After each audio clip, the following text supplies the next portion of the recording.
so what will be here? I've got a DC motor which I've used before.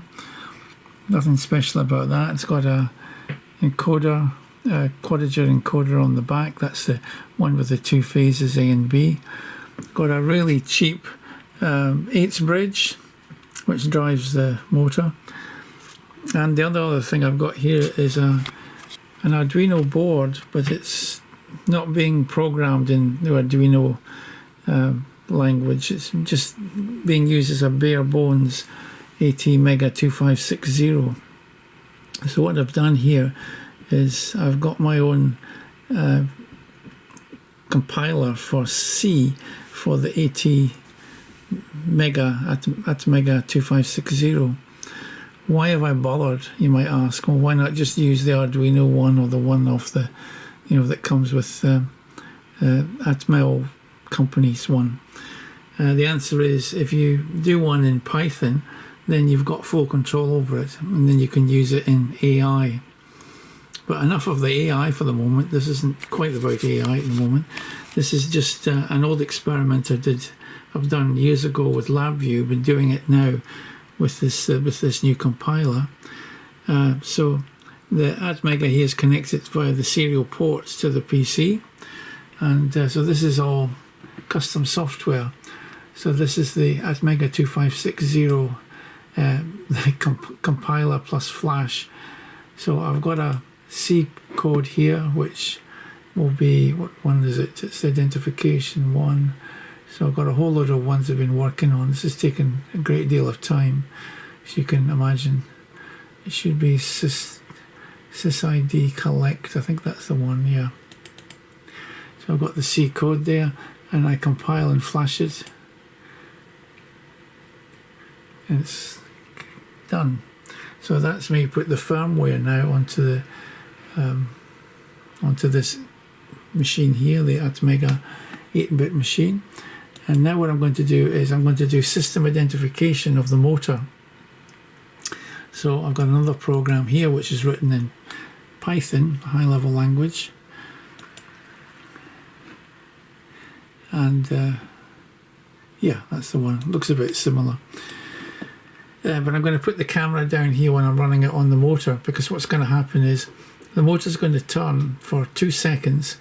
I just put DC into it. What I have to do is put DC into it. I then put and then measure the output from its quadrature detector, and I subtract any bias at the output. I have to subtract from the input as well, because the algorithm I'm going to use, which is Recursive Least Sqaures, doesn't like DC offsets on it. So I'm going to add and subtract the DC offset so that it's zero average at the output. But anyway, so I drive the motor around. You can't really do it well when the motor's stationary. It's not really a good thing. So you drive the motor and you superimpose on top of it, like white noise. In this case, it's pseudo-random binary sequence. Then I measure the output. So I know the input and I know the output. So if I know the input and the output of the, if you like, this system here, which includes this really cheap 8's bridge, actually. That won't be much of a transfer function. It'll be mostly the motor.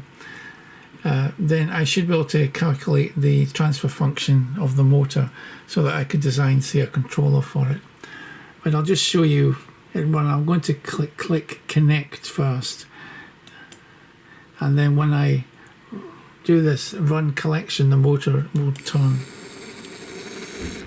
You see, it just turned there for 2 seconds. Oh, and there we go. There's the frequency response it's got this time. So it's got it's measured actually from the point of view of velocity rather than position. The reason being that when you measure the true transfer function, you've got another slope of -20 dB per decade, then it comes down to -40. So there's because I've essentially ignored the integrator. It's going flat, and then this is down at -20 dB per decade.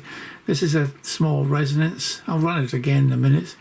And this is the phase characteristic. So it's going, you see how it shoots down to -360. So this means that if you're going to close the loop anywhere in this region here is not a very good idea because of the huge phase shift So my recommendation is usually, if that's the resonance, it comes up slightly different every time, but if that's the resonance, and you want to go down at least a factor of 10, so that's showing that resonance is at 200 hertz.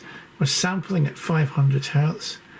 So the Nyquist frequency is 500 hertz, I beg your pardon. We're sampling at 1 kilohertz. So we've got a maximum frequency of 500 hertz here. That's the brick wall half sampling. So this is 200 hertz. The time constant, at least the roll-off 3 dB frequency, is at about 9 hertz. That's 10 hertz here. Hope you can see it. That's technically, you probably can't actually, but it's here is 10 hertz, just where it's beginning to roll off. 9 point something hertz. So we kind of know the transfer function now. We got the gain as well here, and we can synthesize the step response. So the theoretical step response should look like this. It's quite well damped. It's not. This is open loop, of course. And these are the pole zero diagram rather. This is just to see if there's any cancellations with poles and zeros. You can see there's a near cancellation here. That just means that I've slightly over parameterized the system because these are nearly cancelling. So it's not a 6th order system, it's more like a 4th order system. I've put the order to 6. I think I made it 6, yeah. That's not including the integrator, of course. And I'll explain what recursive least squares is next. Quick jump to Wikipedia. And this is recursive least squares, or RLS as we normally call it. You can look this up. It became very popular in the 1970s when a lot of work was done on adaptive filters and adaptive control. Although other methods have since, particularly in adaptive filtering, methods like LMS, least mean squares, are easier to computationally than RLS, but RLS gives very fast convergence. So what it's used for is to identify unknown systems. It didn't start off that way, however. Gauss himself was the guy who discovered it, but it wasn't widely known because nobody was really interested in it. It was only engineers, really, I suppose, and maybe some statisticians later that thought, well, if I've got some kind of model, mathematical model that I've estimated, what if I get extra data? Do I have to then do the whole thing again with the extra data, or can I just update it based on the previous estimate? And this is what recursive least squares does. So what you do is you shove information, you shove a signal through an unknown system, and you get the output, and from the input and the output we can estimate what's in the middle, the dynamic system. I actually edited this thing, Wikipedia, to put Plackett in the reference, but somebody's taken it out again. So Plackett in 1950, he rediscovered Gauss's work, that Gauss had already done this, because there was a call apparently from about the 1930s that, how do you do this, how do you, when you've got extra data, do you have to do least squares all over again? If you remember least squares, you just take input data, output data, and you churn it around the least squares algorithm, and out comes the answer at the end of your whatever it is you want. But recursive least squares is quite nice because it updates sample by sample, and that's what you want in adaptive filters and things. Now I suppose theoretically you don't have to use it for this because I've got a huge block of data at the end and the input and the output. I suppose I could just use least squares if I had to, but I'm familiar with this particular method. Now the method itself is very similar to a Kalman filter. It's like a deterministic Kalman filter, so of course it predated the Kalman filter, using slightly different notation. I would use K there, but using G was fair enough because it's least squares. It's also got this thing called a forgetting factor, which is a ad hoc way of tracking parameters, if parameters are changing with time. And I never found it work that well, to be honest. I've got constant parameters here, so the transfer function of the motor isn't changing with time. And there's other different forms of fast methods of recursive least squares and so on. A lot of work was done in the 1970s, really a huge amount of work on this. Now the guy who rediscovered it wrote a paper in the Biometrica in 1950, I think it is. It's called Some Theorems in Least Squares. The guy is called R.L. Plackett from the University of Liverpool. And here's his papers, some theorems in least squares.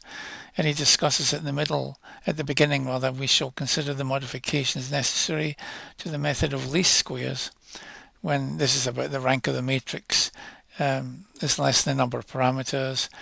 And also, he does mention somewhere, yes, due to the appearance of additional observations.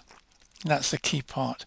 In other words, new data appears, what do? Do you just, do you start again, or do you just update it?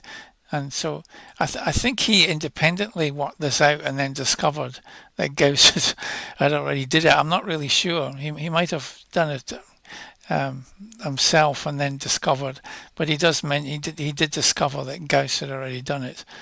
And there's the reference to Gauss from 1821. Collected Works was published in 1873. Theoria combinationis observationum aerobus minimus obnoxia. Translated, that means if you read this, it's rather obnoxious.